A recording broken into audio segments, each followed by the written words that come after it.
इंसदाद दहशतगर्दी अदालत इस्लामाबाद में तहरीक इंसाफ के 26 नवंबर के एहतजाज पर मुकदमात का केस और अदालत की तरफ से मुख्तलिफ मुकदमात से डिस्चार्ज मुतअद्दिद कारकुनों को पुलिस ने दोबारा गिरफ्तार कर लिया गया। पुलिस ने डिस्चार्ज होने वाले कारकुनों को जुडिशल कॉम्प्लेक्स के बाहर से गिरफ्तार किया। वकला ने दीगर डिस्चार्ज होने वाले कारकुनान को जुडिशल कॉम्प्लेक्स के अंदर ही रोक लिया। PTI कारकुनान और वकला जुडिशल कॉम्प्लेक्स में मौजूद हैं। वकील अंसर क़यानी ये कहते हैं कि अदालत में दोबारा गिरफ्तारी का मामला उठाया। अदालत को पुलिस रवैये के बारे में आगाह कर दिया गया है। इंसदाद दहशतगर्दी अदालत इस्लामाबाद में तहरीक इंसाफ के 26 नवंबर के एहतजाज पर मुकदमात का केस, अदालत की तरफ से मुख्तलिफ मुकदमात से डिस्चार्ज मुतअद्दिद कारकुनों को पुलिस ने दोबारा गिरफ्तार कर लिया।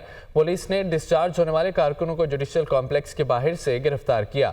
वकला ने दीगर डिस्चार्ज होने वाले कारकुनान को जुडिशल कॉम्प्लेक्स के अंदर ही रोक लिया।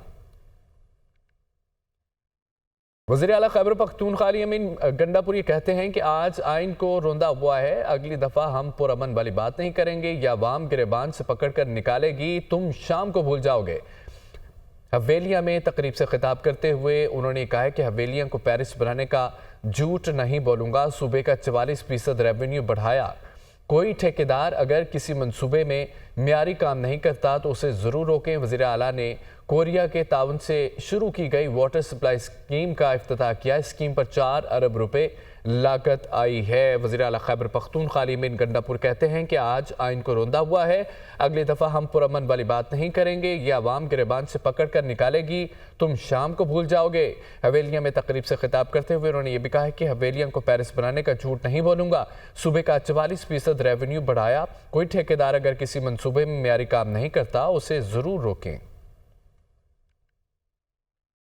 वफाकी वज़ीर इत्तलाआत अता तारड़ी कहते हैं कि 9 मई और 26 नवंबर मुल्की तारीख के स्याह तरीन दिन हैं। ये लाशें गिराकर उन पर सियासत करना चाहते हैं। उन्हें कभी अवाम के जानो माल की परवाह नहीं रही। वज़ीर आला खैबर पख्तूनख्वा अली अमीन गंडापुर के बयान पर रद्द-ए-अमल देते हुए उन्होंने ये कहा है कि अवाम तरीके इंतशार की अगली कॉल भी मुस्तरद करेंगे। उनका कोई एहतजाज कभी पुरअमन नहीं हुआ। उन्होंने हमेशा रियासत और अवाम का नुकसान चाहा है। वफाकी वज़ीर इत्तलाआत अता तारड़ उनकी जानिब से कहा गया 9 मई और 26 नवंबर मुल्की तारीख के स्याह तरीन दिन हैं। ये लाशें गिराकर उन पर सियासत करना चाहते हैं। उन्होंने कभी अवाम के जानो माल की परवाह नहीं की। गवर्नर पंजाब सरदार सलीम हैदर कहते हैं कि मदारिस की रजिस्ट्रेशन के बिल पर सदर आसिफ अली जरदारी ने कोई रुकावट नहीं डाली। मदारिस बिल पर मौलाना फजल रहमान समेत तमाम उलमा को एक पेज पर लाना है। मदारिस बिल की रजिस्ट्रेशन का ऐसा बिल लाना है जो तमाम मदारिस वाले कबूल करें।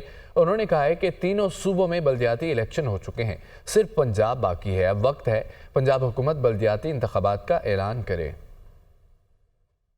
नहीं, जरदारी साहब ने कोई अड़ेका नहीं डाला। देखें ना, बात यह है कि उसमें इख्तलाफ है। बहुत सारे उलमाए कराम की प्रेस कॉन्फ्रेंसेस, उनकी बातचीत भी आपने सुनी, दूसरी साइड पे मौलाना फजल रहमान साहब की भी सुनी। तो सबसे बेहतर चीज़ तो यही है कि इन सबको इकट्ठा बिठा के और कंसेंसस से किसी नतीजे पे पहुंचा जाए, ताकि वो जो बिल हो फिर तमाम मदारिस वाले उसको कबूल करें। सारे इकट्ठे बैठे हैं, काफ़ी सारे उलमाए कराम, और अब उसमें कमी सिर्फ यही है कि मौलाना साहब को साथ बिठाया जाए, और उम्मीद है कि वो भी अगले 4 दिनों में बैठ जाएंगे और फिर मामला बेहतर हो जाएंगे। शामिल करेंगे न्यूज़ अपडेट्स।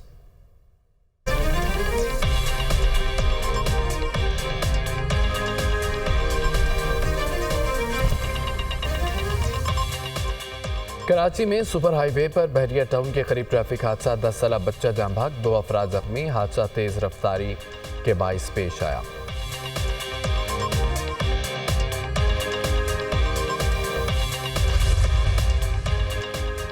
बसेरपुर में पुलिस की कार्रवाई, खातून मंशियात फरोश गिरफ्तार, मुलजमा से भारी मिकदार में मंशियात बरामद, मुकदमा दर्ज।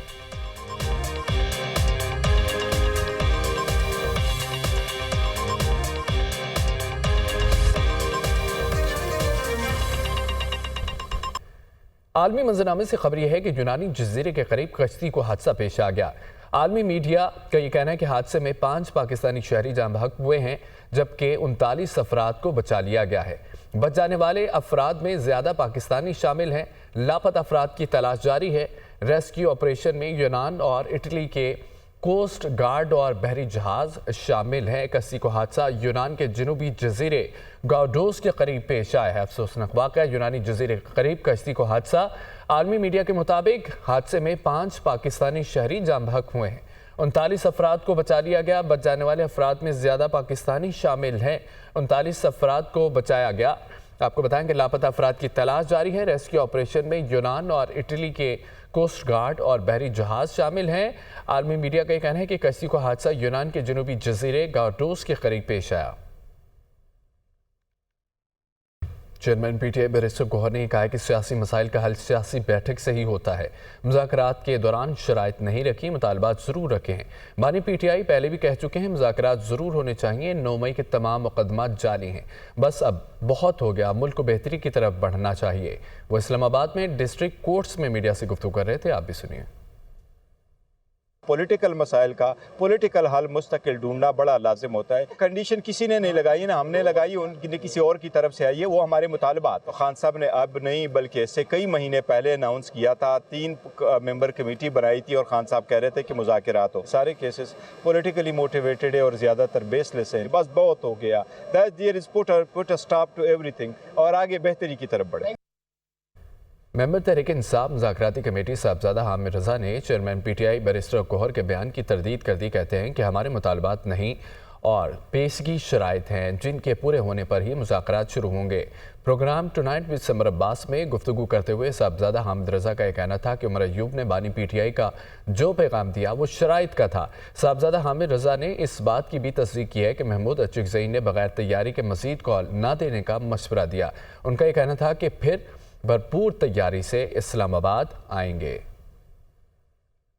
جی میں ایک بات تو کلیئر کر دوں، ہماری 2 شرائط جو ہیں وہ فرم ہیں، ہم اس کے بغیر مذاکرات پر نہیں جائیں گے۔ کم از کم میرے پاس جو مذاکراتی کمیٹی کے سربراہ ہیں عمر ایوب صاحب کے ذریعے ہمیں جو بریف کیا گیا تھا اس کے اوپر وی آر کوائٹ کلیئر۔ اور کل جب عمر ایوب صاحب نے، میں نے اور اسد کیسر صاحب نے پریس کانفرنس کی اچکزئی صاحب سے ملاقات کے بعد، تو آپ کو پتا ہے کہ ہم نے کیٹیگرائز کر کے یہ کہا تھا کہ یہ 2 ہماری پیشگی شرائطیں ہیں۔ محمود اچکزئی صاحب کا نقطہ نظر یہ ہے جو کہ ہمیں کل انہوں نے یہ بتلایا اس حد تک کہ وہ یہ چاہتے ہیں کہ ڈسٹرکٹ، ڈویژن اور اس کے بعد پروونس لیول کے اوپر ہم اب جو احتجاجی تحریک ہے اس کو دوبارہ یہاں سے اوپر لے کے جائیں، اور کسی بھی بہت بڑی آخری یا احتجاجی کال سے پہلے ہماری تیاری پوری ہو، اس کا امپیکٹ پورے پاکستان کے اوپر ہو۔ بیرسٹر عقیل ملک کہتے ہیں مذاکرات پر حکومت نے 10 مہینے صبر کیا، پی ٹی آئی اب 10 دن تو صبر کرے۔ پروگرام ٹونائٹ وتھ سمر عباس میں گفتگو کرتے ہوئے بیرسٹر عقیل ملک کا یہ کہنا تھا کہ وہ پیشگی شرائط کے ساتھ کمیٹی پر بندوق رکھ کر مذاکرات نہیں ہوتے۔ بیرسٹر عقیل ملک کا یہ کہنا تھا کہ حکومت کی بھی ایک شرط ہے، مذاکرات کے لیے اگر حکومت تیار بھی ہو جائے تو جو طے پائے گا اس پر بانی پی ٹی آئی اور ان کے ممبران اس پر عمل درآمد کریں گے، اس کی گارنٹی کون دے گا؟ لیکن 10 مہینوں سے ہم بھی تو انتظار میں ہیں، تو ہمیں کم از کم 10 دن تو دیے جائیں۔ یہ نہیں ہو سکتا کہ ہماری کنپٹی پہ بندوق رکھ کے اور کوئرس کیا جائے۔ ہفتہ ہوا نا، لیکن یہ نہیں ہو سکتا سمر صاحب کہ ایک سول نافرمانی کی تلوار ہمارے اوپر لٹکا کے اس کے ساتھ جو دوسری ہے آپ کی 2 پوائنٹ ایجنڈا یا 2 نکاتی ایجنڈے کے اوپر صرف کہا جائے کہ صرف اسی کے اوپر بات ہوگی۔ ہماری طرف سے ایک کنڈیشن ہے، کیا ہمیں سیریس کنسرن ہے کہ مذاکرات کے لیے اگر حکومت رضامندی ظاہر کرے اور تیار بھی ہو جائے اور مذاکرات کا عمل آگے بھی بڑھے، تو اس پارٹی کے لوگوں کی اور اس پارٹی کے لیڈر کی گارنٹی کون دے گا کہ مذاکرات میں جو بات ہوگی اسے منوہن تسلیم کیا جائے گا، مذاکرات میں جو طے پایا جائے گا اس کی ایگزیکیوشن بھی ہوگی اور اس کی عمل درآمد بھی کی جائے گی؟